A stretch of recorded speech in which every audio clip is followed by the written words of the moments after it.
तो नमस्कार मित्रों, जय माताजी, जय श्री राम। मित्रों, आज थोड़ा समय पहला भावनगर जिल्लाना पश्चिम विधानसभाની ક્ષેત્રની અંદર આદાનગરની અંદર કોળી સમાજના યુવાનો દ્વારા એક મીટિંગ બોલાવવામાં આવી હતી અને એક મીટિંગનું આયોજન પણ થયું હતું। આ મીટિંગની અંદર યુવાનોએ નક્કી કર્યું છે મિત્રો કે 1 ફેબ્રુઆરીના દિવસે એક કોળી સમાજનું મહાસંમેલન યોજવામાં આવે। તો મિત્રો 1 ફેબ્રુઆરીના દિવસે ભાવનગરના કુંભારવાડાની અંદર કોળી સમાજનું એક મહાસંમેલન યોજાવા જઈ રહ્યું છે। આ મહાસંમેલન એટલા માટે યોજવામાં આવી રહ્યું છે મિત્રો કે નવનીત બગદાણાની જે ઘટના બની હતી, નવનીતભાઈ બાલદિયાને માર મારવામાં આવ્યો હતો, એના પર હજી સુધી ન્યાય મળ્યો નથી, એમ કરીને આ મહાસંમેલન મિત્રો બોલાવવામાં આવ્યું છે। તો આ મહાસંમેલન વિશે નવનીતભાઈ બાલદિયા શું કહે છે પહેલા આપણે એમને સાંભળીએ અને એના પછી આ ઘટના પર આપણે વિસ્તૃત ચર્ચા પણ કરીશું મિત્રો। તો પહેલા આપણે નવનીતભાઈને સાંભળી લઈએ એ શું કહી રહ્યા છે। જય કોળી સમાજ, જય વીર માધાતા, જય વેલનાથ। તારીખ 1/2/2026 હું ભાવનગર આવી રહ્યો છું આપણા ન્યાય સભા માટે। તો દરેક આપણા સમાજના આગેવાનો મિત્રોને જણાવું છું કે દરેકે ન્યાય સભામાં આવવા વિનંતી અને મને ન્યાય અપાવવા માટે। તો મિત્રો તમે સાંભળ્યું કે નવનીત બાલદિયાએ કહ્યું કે 1 ફેબ્રુઆરીના દિવસે હું આવી રહ્યો છું ન્યાય સભાની અંદર ભાવનગરની અંદર જે કુંભારવાડામાં મળવાની છે એની અંદર હું પણ આવું છું અને તમામ કોળી સમાજના નેતાઓ, અગ્રણીઓ, સામાજિક આવો અને મને ન્યાય અપાવો એમ કરીને એમણે એવું દરેક કોળી સમાજને આવવા માટેનું એમણે નિમંત્રણ પાઠવ્યું અને કહ્યું કે હું પણ આવું છું અને તમે પણ આવો અને ન્યાય સભાની અંદર મને ન્યાય અપાવો। તો મિત્રો અત્યારે જે એસઆઈટીની રચના કરવામાં આવી હતી ગુજરાત સરકાર દ્વારા, એસઆઈટી જ્યારે નવનીતભાઈ બાલદિયાને એમનું નિવેદન નોંધવા માટે જ્યારે બોલાવે છે ત્યારે નવનીતભાઈ બાલદિયા કઈક એવા પુરાવા રજૂ કર્યા હતા કે એમના કારણે એસઆઈટી આટલા દિવસથી જયરાજભાઈ આયરને બોલાયા નહોતા કે એમનું કંઈ નામ પણ નહોતું, છતાં પણ એમણે નવનીતભાઈ બાલદિયાએ એમને એક વિડીયો બતાવ્યો, કોલ રેકોર્ડિંગ આપ્યું અને એવા કોઈ અનેક એવા પ્રૂફો આપ્યા કે ભાઈ આ ભાઈ મને કોલ કર્યો હતો, પછી આ ભાઈ દ્વારા પણ મને કોલ કરાવડાવવામાં આવ્યો હતો, એવા અનેક એવા પ્રૂફો એમની સામે એમણે એસઆઈટીને આપ્યા। એના પછી એસઆઈટીએ આજે જયરાજભાઈ આહિરને પણ એમના નિવેદન લેવા માટે બોલાવ્યા હતા અને નિવેદન જયરાજભાઈ આહિરની પણ લગભગ 4-3.5 કલાક સુધી પૂછતાછ એસઆઈટીએ કરી હતી મિત્રો।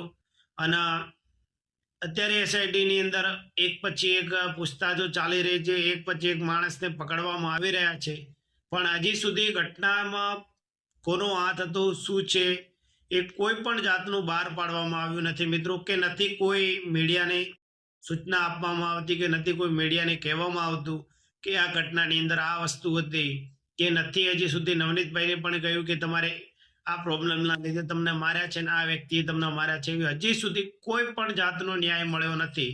ખાલી ને ખાલી જયરાજભાઈ આહિરને એમણે માત્ર ને માત્ર નિવેદન નોંધવા માટે બોલાયા હતા।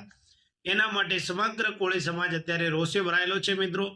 તો કેટલાય ટાઈમથી એમની મહાસભાનું સંમેલન મળવા માટે જે બોલાવવાની ક્યારની તૈયારીઓ ચાલી રહી હતી પણ બોલાવતા ના હતા। અનેક એવા ભાજપના નેતાઓ કહી રહ્યા હતા કે એસઆઈટીની રચના થઈ છે તો ન્યાય મળી જશે, તો એ ન્યાય એસઆઈટીની રચનામાં ન્યાય મળશે તો આપણે કોઈ મહાસંમેલન બોલાવવાની જરૂર નથી। પણ મિત્રો એ સમાજના યુવાનો બધા એક થઈ અને આગળ આવે છે અને આહવાન કરે છે કે કોઈ પણ ભોગે ન્યાય મળવો જોઈએ અને એના માટે એમણે 1 ફેબ્રુઆરીએ એક ન્યાય સભા બોલાઈ છે કોળી સમાજની। એની અંદર તમામ કોળી સમાજના યુવાનો અને અગ્રણી સામાજિક નેતાઓ પણ હાજર રહેવાના છે અને નવનીતભાઈ બાલદિયા પોતે ખુદ ત્યાં હાજર રહેવાના છે। તમે સાંભળ્યું જેમ મેં વિડીયોમાં કીધું કે હું ખુદ આવવાનો છું ન્યાય સભાની અંદર, મને ન્યાય આપવા માટે તમામ માણસો ત્યાં આવજો।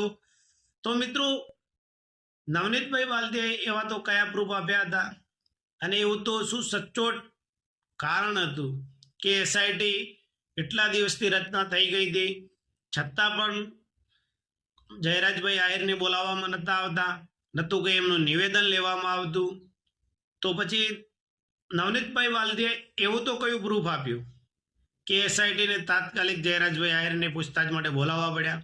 તો મિત્રો મળતા સમાચાર અનુસાર નવનીતભાઈ બાલદિયાએ એસઆઈટીની ટીમને જે જયરાજભાઈ આહિરે એમને કોલ કર્યો એ કોલ રેકોર્ડિંગ આપ્યું છે અને એના પછી એમણે એક વિડીયો બતાવ્યો છે કે જે વિડીયોની અંદર જયરાજભાઈ આહિર એમના ફાર્મ હાઉસ પર બેઠા હોય છે અને જે નવનીતભાઈને માર મારી રહ્યા છે એ જ માણસો એ ટાઈમે જે કપડાં પહેરવા હોય છે એ જ કપડાં પહેરીને જ્યારે નવનીતભાઈને માર મારે છે એ જ સેમ કપડાં પહેરવા હોય છે એમને જ્યારે એ જયરાજભાઈ આહિર જોડે બેઠા હોય છે ત્યારે એમના ફાર્મ હાઉસ ઉપર. તો મિત્રો એ વિડીયો આપે છે અને એના પછી એ એવું કહે છે કે જે જયરાજભાઈ જોડે કપડાં પહેરવા હતા એવા જ કપડાં પહેરેલા માણસને જે માણસો મને મારી રહ્યા હતા એ બતાવી રહ્યા હતા. અનેક એવા પુરાવો આપ્યા છે એસઆઈટીને જયરાજભાઈ ની વિરુદ્ધ નવનીતભાઈએ. એના પછી એસઆઈટીને નવનીતભાઈના કહેવા અને અનેક એવા સચોટ કારણો અને એવા બધા એમણે પ્રૂફો આપ્યા પછી એસઆઈટીએ જયરાજભાઈ આહિરને બોલાવ્યા હતા એમના નિવેદન માટે અને એમણે કમસે કમ 3.5 થી 4 કલાક સુધી એમની પૂછતાછ ચાલે મિત્રો. અને જ્યારે બહાર આવે છે ત્યારે એમને મીડિયાવાળા પૂછે છે કે શું પૂછતાછ હતી, શું હતું અને શું કારણે તમને બોલાયા હતા અને તમારું જ નામ ચાલી રહ્યું છે તો શું તમારું નામ અત્યારે એફઆઈઆરમાં આવી ગયું છે? તો ત્યારે એવું કહે છે જયરાજભાઈ કે મને આ પૂછતાછની અંદર ગમે ત્યારે બોલાવશે તો હું પૂછતાછ માટે આવવા માટે તૈયાર છું અને મેં કોઈ આવું કૃત્ય કર્યું નથી. તો મિત્રો આપણે જોવું રહ્યું 1 ફેબ્રુઆરી જ્યારે કોળી સમાજની મહાસંમેલન મળે છે એની અંદર શું કરવામાં આવે છે કે એની પહેલાં કોઈ નવનીતભાઈ બાલદિયાને ન્યાય મળી જાય છે કે નથી મળતો? મિત્રો તમને શું લાગે છે આની અંદર કે કોણ હશે માર મરાવનાર? અને સરકારે જો એસઆઈટીની રચના કરી છે તો એસઆઈટી કેમ કોઈ જાતના મુદ્દા બહાર પાડી નથી રહી કે કોઈ પણ જાતનું પ્રૂફ બહાર નથી આપી રહી કે ન્યાય નથી આપી રહી? તો મિત્રો તમને જે લાગતું હોય કોમેન્ટ કરજો. આપણે આના પછીનો વિડીયો એના પર પણ બનાવશું. અને મિત્રો જો તમે મને યુટ્યુબમાં મારો વિડીયો જોઈ રહ્યા હો તો મને ફોલો કરજો, સબસ્ક્રાઇબ કરજો અને જો મારો વિડીયો ફેસબુકમાં જોવો છો તો મને ફોલો કરતા રહેજો એટલે હું તમારા માટે આવા એક અદ્ભુત પ્રકારના વિડીયો બનાવતો રહું અને મારો પણ ઉત્સાહ વધતો રહે. જય માતાજી, જય શ્રી રામ.